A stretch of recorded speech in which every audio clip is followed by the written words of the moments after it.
Café de la Bourse a interrogé 3 gérants et analystes. Découvrez leurs anticipations et prospectives pour les mois à venir. Un décryptage exclusif des marchés financiers qui permettront aux investisseurs particuliers de mieux comprendre le contexte macroéconomique, de connaître les indicateurs à suivre absolument, et de savoir vers quels actifs se tourner pour profiter au mieux du contexte économique actuel. Quelles conséquences peut-on attendre de la politique accommodante de la BCE sur les marchés financiers? Tali Chek, directeur de la stratégie, multi-asset chez Jupiter Am. Nous pensons que les décisions prises par la BCE lors de l'avant-dernière réunion présidée par Mario Draghi avant la fin de son mandat le 31 octobre, sont aussi importantes que le fameux discours de 2012, quoi qu'il en coûte. La BCE a assoupli sa politique autour de 3 grands axes: les achats d'actifs à durée indéterminée, les baisses de taux assorties de mesures compensatoires visant à limiter les difficultés ressenties par les banques et le renforcement de l'orientation des taux d'intérêt afin de maintenir des taux négatifs à moins que l'inflation ne s'approche des 2%. Selon nous, cela signifie que des taux très bas ou négatifs nous accompagneront pendant de nombreuses années, voire des décennies,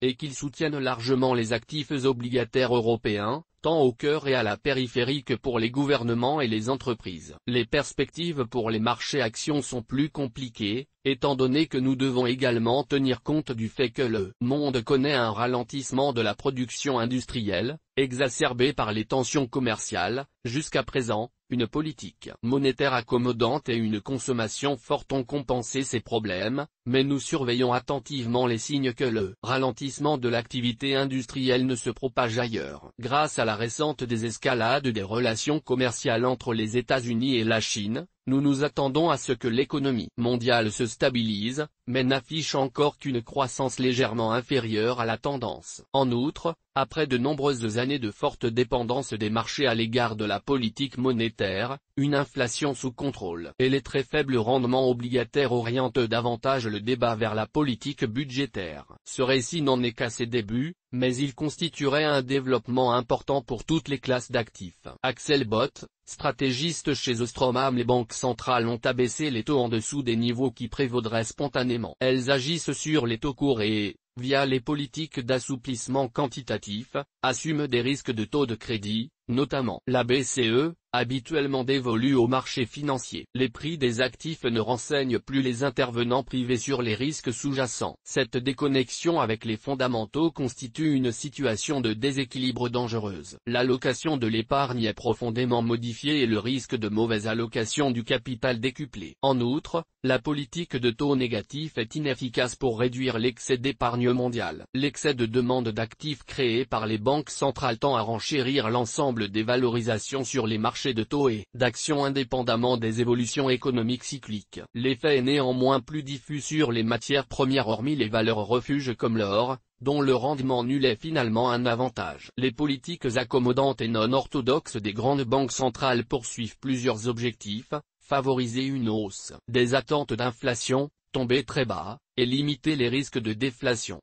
Abaisser les coûts de financement des États, des entreprises et des ménages, dans un contexte où les niveaux d'endettement globaux ont fortement monté après la crise financière. Réduire la rémunération des placements dits sans risque, obligations souveraines, épargne réglementée, afin de favoriser l'investissement et la consommation, au détriment de l'épargne. Ces politiques ont clairement contribué à une forte baisse des taux obligataires. Les taux réels, à savoir les taux nets d'inflation, sont désormais nuls ou négatifs, ce qui limite l'intérêt à faible risque au profit des investissements en actions, plus pertinents pour le développement économique. La baisse des taux a également maintenu à un niveau élevé la prime de risque des actions par rapport aux obligations, différence entre le rendement des dividendes et celui des placements sans risque. En ce sens, l'action des banques centrales permet de justifier des niveaux élevés de multiples de capitalisation des résultats dans les grands marchés d'actions, sans pour autant que leur niveau de valorisation relatif soit choquant. Autrement dit, ce sont les obligations qui sont désormais très chères, avec un risque devenu élevé et des perspectives de rendement faibles, tandis que les marchés d'actions restent globalement en ligne avec leur niveau de valorisation moyenne historique,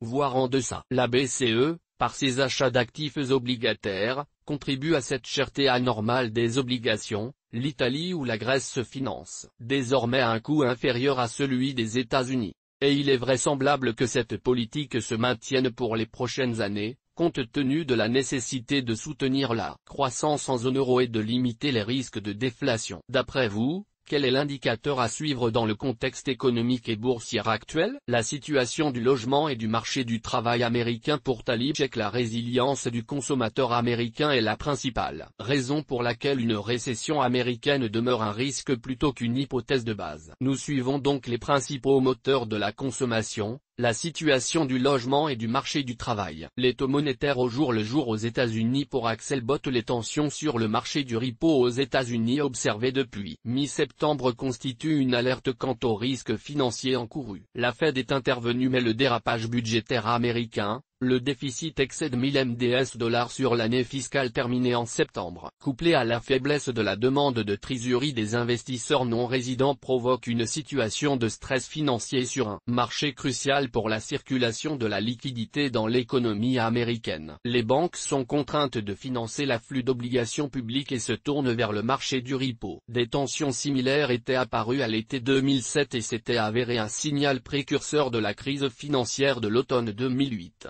États-Unis, taux monétaire au jour le jour. Évolution du cours de l'or. Pour nous etc. Il y a plusieurs actifs refuges qui peuvent servir de baromètre de l'appétit pour le risque, dans la mesure où ils tendent à profiter des phases d'aversion pour le risque. S'agissant des devises, il s'agit notamment du yen ou du franc suisse et au sein des matières premières, de l'or naturellement. En toute logique, les politiques très accommodantes des banques centrales, dans la mesure où elles contribuent à inonder les marchés de liquidités gratuites, devraient contribuer à déprécier ces monnaies par rapport aux actifs réels, tels que l'immobilier ou les matières premières, et à l'or en particulier. Évolution comparée de l'or et des indices boursiers MSCI World et S&P. P500. On constate que l'or a été le grand gagnant de la longue période de baisse des taux, notamment à partir de 2002. Ce phénomène est logique car, l'or n'offrant aucun rendement, il est moins pénalisant d'en détenir lorsque les taux s'orientent à la baisse ou restent faibles. L'or a évidemment énormément profité de la période d'aversion au risque extrême qui a prévalu durant la crise financière avant de perdre plus de 40% sur la période août 2011-décembre 2015. Depuis lors,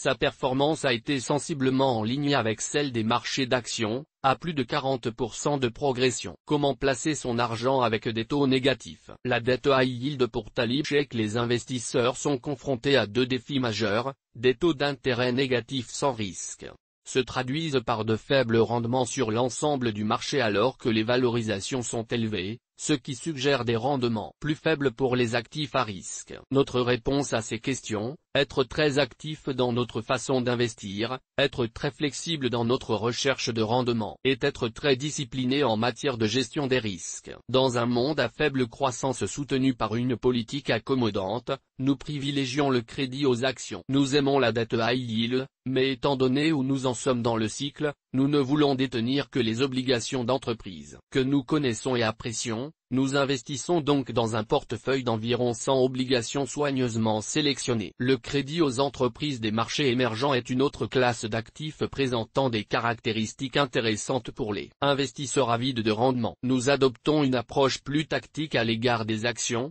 compte tenu des incertitudes commerciales et des valorisations plus élevées. Au sein des actions, dans un contexte de faible croissance, nous préférons les sociétés de qualité supérieure. Nous aimons les bons du Trésor américain et de plus en plus l'or pour diversifier le portefeuille. La capacité d'être agile dans cet environnement est cruciale. Secteur value. Pour Axel Bott, les enquêtes conjoncturelles pointent un affaiblissement de la croissance généralement favorable aux produits obligataires. Les banques centrales maintiennent une chape de plomb sur les rendements. Les taux monétaires vont probablement encore baisser en zone euro dans les mois à venir. La Fed pourrait à nouveau baisser ses taux en décembre. Les spreads souverains intègrent la reprise du quantitative easing qui pourrait s'avérer plus complexe que prévu à mettre en œuvre. Le potentiel de réduction des spreads est plus important sur le crédit et le high yield malgré la probable hausse des défauts de paiement l'an prochain. Les marchés d'actions offrent un rendement des dividendes élevé, 3,5% en Europe. Une rotation s'opère en faveur des secteurs value après une longue période de surperformance de la thématique de croissance. Les multiples de valorisation sont toutefois vulnérables compte tenu de la dynamique cyclique des résultats. Les actions européennes. Pour nous etc. lorsque les taux deviennent négatifs, il n'y a évidemment plus grand intérêt à détenir des produits de type obligataire, sauf à les utiliser comme outil de réduction de la volatilité. Les marchés d'actions continuent d'offrir un potentiel de performance attrayant, grâce à la prime de risque assez confortable qu'ils offrent par rapport aux actifs dits sans risque. C'est notamment le cas des marchés d'actions européens qui ont subi une décote marquée du fait d'inquiétudes sur la croissance, sur la cohésion de l'Union européenne et de la zone euro, Brexit, Italie, Espagne, etc. Ainsi, depuis fin 2009, Wall Street, S&P 500, affiche une performance annualisée de plus de 13% contre 8,4% annualisé pour le marché européen, Stoxx 600. De manière générale, les marchés européens sont plus cycliques et plus exposés au commerce international que le marché américain. Ils ont donc logiquement été plus exposés aux péripéties de la guerre commerciale entre la Chine et les États-Unis. Toute accalmie sur ce front est de nature à favoriser la performance relative des marchés européens par rapport aux États-Unis. Dans un contexte de taux négatifs, dégager une performance de 3 à 5% n'est plus possible sans une dose plus ou moins significative de prise de risque. Cette situation contraste avec celle qu'ont vécu les épargnants depuis le début des années 1990, marquée par une décrue quasi continue des taux d'intérêt, permettant de dégager des plus-values obligataires significatives avec un risque très modéré. S'agissant de ces marchés, il nous semble que ce sont les thématiques de gestion orientées vers les priorités du futur qu'il faut favoriser, ce qui est de plus en plus aisé compte tenu du développement de fonds thématiques. On peut notamment citer les gestions qui s'intéressent aux sociétés liées aux thèmes suivants: la protection de l'environnement, la digitalisation, robotique ou l'intelligence artificielle. Les enjeux démographiques et de santé, vieillissement de la population, émergence des classes moyennes dans les pays émergents, urbanisation, égalité hommes-femmes, biotech, etc. Les problématiques de sécurité, lutte contre la délinquance, sécurité alimentaire, assurance, etc. Toutes nos informations sont, par nature, génériques. Elles ne tiennent pas compte de votre situation personnelle et ne constituent en aucune façon des recommandations personnalisées en vue de la réalisation de transactions et ne peuvent être assimilées à une prestation de conseil en investissement financier, ni à une incitation quelconque à acheter ou vendre des instruments financiers. Le lecteur est seul responsable de l'utilisation de l'information fournie, sans qu'aucun recours contre la société éditrice de Café de la Bourse, comme ne soit possible. La responsabilité de la société éditrice de Café de la Bourse, comme ne pourra en aucun cas être engagée en cas d'erreur, d'omission ou d'investissement inopportun.